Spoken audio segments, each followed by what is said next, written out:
जय जगन्नाथ।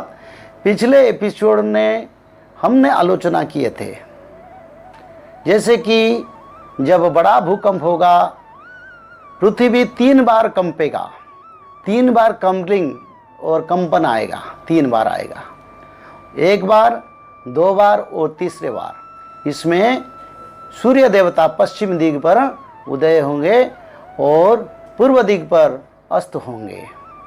तो ये जो परिवर्तन होगा, इसकी परिवर्तन ये नियति का वाणी है। जब ये कलियुग के चलता है, कलियुग में क्या नाम चलता है? हरे राम राम राम हरे हरे, हरे कृष्ण कृष्ण कृष्ण हरे हरे। ये कलियुग का महामंत्र जो भगवान के अवतार भगवान चैतन्य महाप्रभु ने सारा भक्त लोगों को, विश्व को बांटा था। पर कलियुग जब चल जाएगा, ये सत्य युग आएगा, सूर्य तो पश्चिम दिग में उदय होंगे, नाम भी परिवर्तन होगा। ये नाम क्या रहेगा? ये नाम उलट जपा जाएगा। जैसे कि राम हरे राम था, उसको कलियुग का बाद जो अनंत युग आएगा, जो भक्त युग, आद्य सत्य युग, जो संगम युग आएगा, उसमें महामंत्र क्या रहेगा?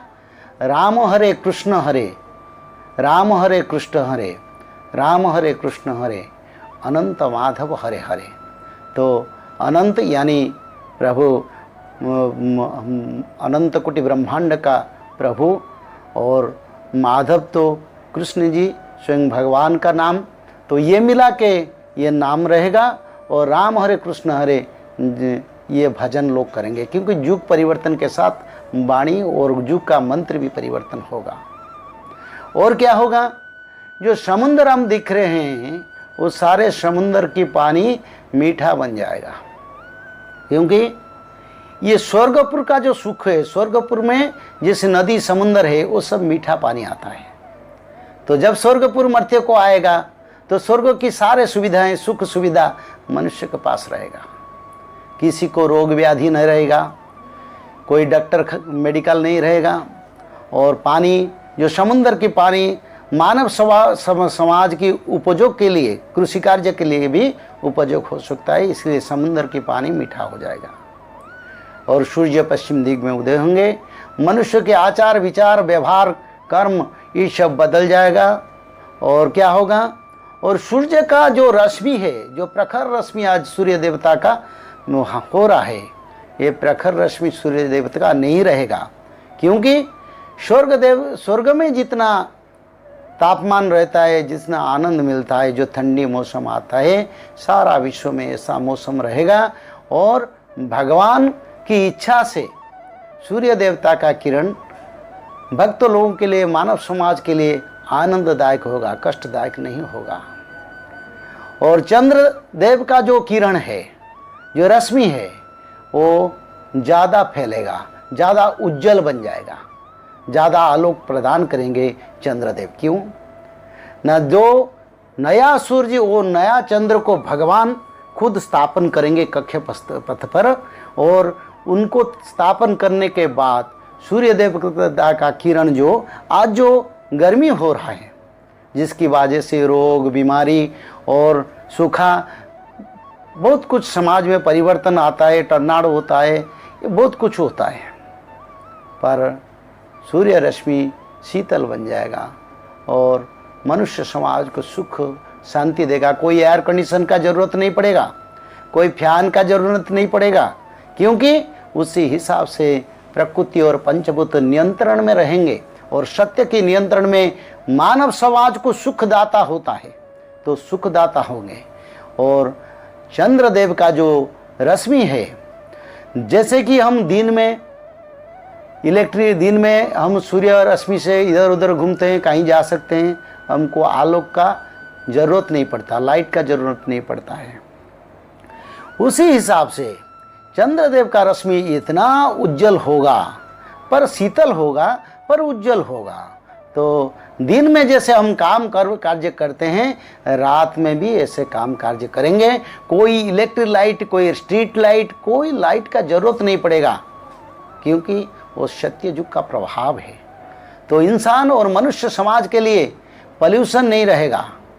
और क्या होगा, ये जब चंद्रदेव सूर्यदेव का जो रश्मि परिवर्तन होने के बाद क्या होगा, जो कृषि कार्य जो होगा वो कृषि कार्य बहुत अच्छा कृषि होगा। 1 महीने में एक जमीन में गेहूं या धान उगल सकता है। 1 महीने में धान और गेहूं प्रोडक्शन हो सकता है। अभी 4 महीने लगता है, 3 महीने लगता है, 6 महीने लगता है, पर 1 महीने में प्रोडक्शन होगा। और जितना चाहे जरूरत है मानव समाज का, उससे कहीं ज़्यादा प्रोडक्शन होगा। दिन में बारिश नहीं होगा, क्योंकि सत्ययुग का प्रभाव। दिन में बारिश नहीं होगा, रात को बारिश होगा। और भक्त लोग आनंद में अपने सोने के बाद और सुबह जब उठेंगे तब बारिश नहीं रहेगा। कृषि कार्य करने के लिए कोई बाधा नहीं आएगा। राज कार्य और देव कार्य किसी भी कार्य करने के लिए मनुष्य को छतरी लेके जाना नहीं पड़ेगा। बारिश दिन में कभी नहीं होगा, जब भी होगा तो रात में होगा, क्योंकि ये प्रजा हित में शासन होगा और राम राज्य होगा। तो ऐसे समाज में कितने कई परिवर्तन हो सकता है। जब सत्ययुग आएगा तब इंसान में कोई रोग बीमारी नहीं रहेगा। तो महापुरुष अच्युतानंद ने इसके बारे में लिखे हैं, आद्य सत्ययुग प्रकाश होइब कली काल घुंची जीव। यानी सत्ययुग का शुरू संगम युग, जिसको हम संगम युग बोलते हैं, और सत्ययुग से पहले आद्य यानी जो प्री सत्ययुग शुरू होगा। उस युग को हमारा मालिका शास्त्र के हिसाब से अनंत युग बोलते हैं। और अनंत युग जो आता है, उसी युग में क्या होगा, बीमारी के बारे में महापुरुष अच्युतानंद ने लिखे, आद्य सत्ययुग प्रकाश होइब कली काल घुंची जीव। खाइले बोहिले न सरिब भाई अक्षय अवय भंडार। यानी जब आद्य सत्ययुग शुरू होगा कली, तब ये समाज से विश्व से दूर हो जाएगा। आद्य सत्ययुग प्रकाश होइब कली काल घुंची जीव। यानी कली ये दुनिया से सफा हो जाएगा, उसका संहार हो जाएगा, उसको प्रभु यहाँ से निकाल देंगे। और इतना प्रोडक्शन होगा, खाने पीने रहने और पहनने के लिए किसी लोग को किसी का जरूरत नहीं पड़ेगा। सभी विश्व में स्वर्ण मुद्रा का फिर प्रचलन होगा। और सभी भक्त लोग पाट मठा, जो कॉस्टली ड्रेसेस है, जो हमारा पुरान प्राचीन परंपरा में पहन रहे थे, सभी लोग, गरीब लोग तो नहीं पहन सकता आज, पर उस युग में कोई गरीब नहीं रहेगा, कोई धनी नहीं रहेगा। सभी लोगों का समान अधिकार होगा, सभी लोगों को समान खाना मिलेगा, सभी लोगों को समान वस्त्र मिलेगा, और सभी लोगों को समान जो आभूषण है वो भी मिलेगा। किसी का कोई कमी नहीं होगा। किसी का मन में छंद कपट छिद्र और असत्य अन्याय व्यभिचार परस्त्री कातरता ये सब कुछ नहीं रहेगा। सब लोग एक ही रास्ता में रहेंगे, सभी लोगों को प्यार करेंगे और संसार में शांति फैलेगा, परिवार में शांति फैलेगा। तो खाने पीने में बहुत बदलाव आएगा। लोगों को कोई अभाव का जरूरत नहीं होगा। पानी विशुद्ध हो जाएगा।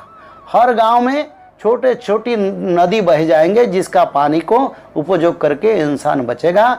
और दिन में रात में इलेक्ट्रिक का जरूरत नहीं होगा, एयर कंडीशन का कोई ज़रूरत नहीं होगा, कोई गर्मी नहीं होगा। और इतना अच्छा जलवायु, इतना अच्छा परिवेश सृष्टि होगा जिसमें मनुष्य को कोई रोग नहीं आएगा। तो इसके बारे में महापुरुष अच्युतानंद ने लिखे हैं, नर इबे रोगी सर्वे हेवे त्यागी संयमी पुरुष सुंदर। यानी एक भी बीमारी आदमी उस युग में नहीं रहेंगे। जो जिसका पास अब तक बीमारी है, ये भी समझ लीजिए, जो भक्त है उसको बीमारी है, उसको उम्र हो गया, उसको ज़्यादा उम्र हो गया, उसको बीमारी आ गया, बहुत बीमारी से परेशान है। पर कलियुग के जब अंत होगा, प्रभु जब आद्य सत्ययुग आरंभ करेंगे, तब ये बीमारी किसी का पास नहीं रहेगा। किसी को मेडिकल जाना नहीं पड़ेगा, मेडिकल बनाना भी नहीं पड़ेगा। सभी लोग दिव्य पुरुष बन जाएंगे। सभी लोगों के पास बल बीर्ज और सुंदरता की प्रकाश होगा। सब दिव्य मानव की तरह दिखाई देंगे, इच्छा के हिसाब से काम करेंगे। तो आज तो समय हो गया, फिर अगले एपिसोड में जब सत्ययुग आएगा क्या परिवर्तन होगा, इसके बारे में फिर हम आलोचना करेंगे। जय जगन्नाथ, जय बलभद्र, जय